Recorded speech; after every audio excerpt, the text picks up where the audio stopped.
Anda masih di sini sore pemirsa. Menu makan bergizi gratis di Kabupaten Biren Aceh ditemukan mengandung belatung dan basi. Buah yang diberikan kepada siswa juga diterima dalam kondisi busuk. Ini ulat. Ini ya tinggal. Ini. Situ Oh ya. Inilah makanan basi yang ditemukan dalam wadah menu makan bergizi gratis di SD dan SMP swasta di Biren Aceh. Buah salak yang dibagikan juga diterima siswa dalam kondisi busuk dan terdapat belatung. Para siswa pun menolak mengonsumsi MBG karena mayoritas makanan berbau tidak sedap. Peristiwa ini langsung mendapat perhatian serius dari pemerintah setempat dan pihak Kejaksaan Negeri Biren usai dilaporkan orang tua siswa.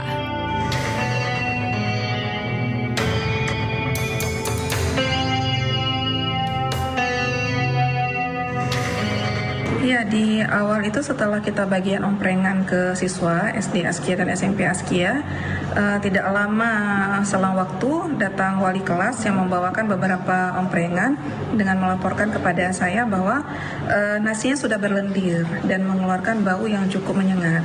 Menyampaikan bahwa anak-anak SD menemukan adanya belatung yang keluar dari dalam lauk udang yang disajikan di dalam omprengan. Dan juga ada yang beberapa menemukan ada salak yang busuk, tapi jumlah salak yang busuk juga tidak banyak. Pemda Kabupaten Biren menyebut akan terus mengawasi dan mengevaluasi secara berkala pelaksanaan program MBG di daerah mereka. Kami sudah mengkonfirmasi ke dapur bahwa ulat itu berasal dari buah salak. Kebetulan menu pada hari itu adalah buahnya itu buah salak. Jadi buah salak itu karena kulitnya belum dikupas, jadi masih mungkin ada yang busuk dari dalam sehingga ulatnya keluar. Oleh karena itu, untuk makanan yang sifatnya cepat basi, ya, kemudian dan buah salak yang seperti resikonya, itu kayaknya ke depan harus dievaluasi kembali untuk diberikan. Pihak sekolah dan orang tua siswa berharap menu MBG bisa betul-betul diproduksi secara aman dan higienis agar tidak membahayakan kesehatan siswa. Dari Biren Aceh, Musriyadi, iNews melaporkan. Menteri Sekretaris Negara Prasetyo Hadi sampaikan permohonan maaf imbas banyaknya kasus keracunan dalam program makan bergizi gratis di berbagai daerah Indonesia. Pemerintah akan segera lakukan evaluasi. Sementara itu, Kepala Badan Gizi Nasional Dadan Hindayana menyebut bahwa juru masak yang tidak siap dan bahan baku makanan menjadi penyebab sejumlah kasus keracunan MBG. Selama pemerintah dan mewakili Badan Gizi Nasional memohon maaf karena telah terjadi kembali beberapa kasus di beberapa daerah yang tentu saja itu bukan sesuatu yang kita harapkan dan bukan suatu kesengajaan. Namun demikian tentu saja ini menjadi bahan evaluasi dan catatan. Kami telah berkoordinasi dengan PGN termasuk dengan pemerintah daerah untuk yang pertama adalah memastikan bahwa seluruh yang terdampak harus mendapatkan penanganan secepat mungkin dan sebaik-baiknya. Yang kedua tentu harus dilakukan upaya evaluasi termasuk mitigasi, perbaikan supaya masalah-masalah seperti ini tidak terulang kembali. Biasa masak 4 orang sampai 10 orang itu belum tentu bisa untuk masak langsung 1.000 sampai 3.000. Jadi baiknya kalau ada 20 sekolah yang dilayani, untuk hari pertama ya 2 sekolah dulu. Nanti 2 hari kemudian bertahap menjadi 4 sekolah. Nah, itu yang kami sarankan. Yang kedua, yang kejadian di Maluku, Maluku Barat Daya atau mana? Di Bawau itu sudah 8 bulan berjalan. Jadi sebenarnya sudah biasa. Tapi kemarin kejadian karena mendapat informasi baru ganti supply.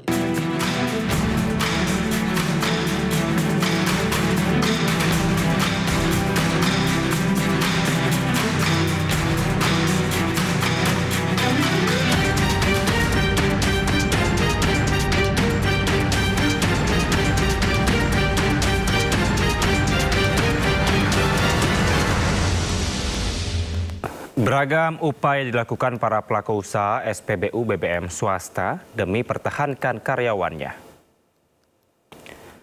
Usai viral video sejumlah petugas SPBU swasta berjualan kopi akibat stok BBM yang dijual kosong, kini ramai video sejumlah pegawai SPBU swasta di kawasan Surabaya, Jawa Timur layani jasa cuci motor.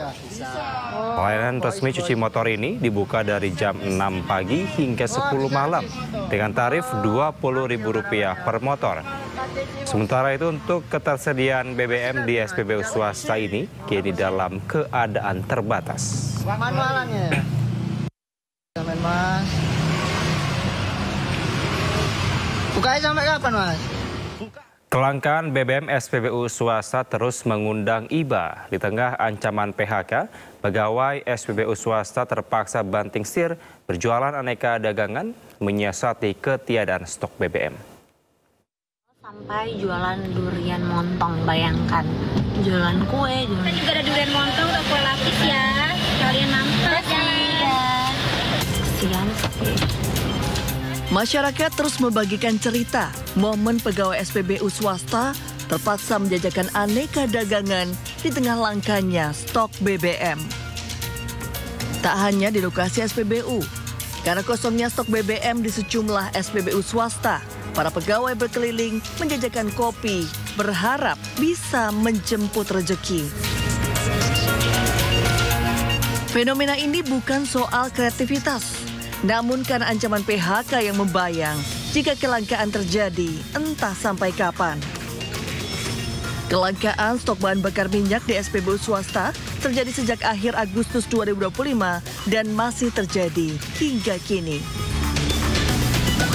Meski masih bisa mengisi BBM di Pertamina, masyarakat mengaku resah lantaran tidak punya pilihan SPBU.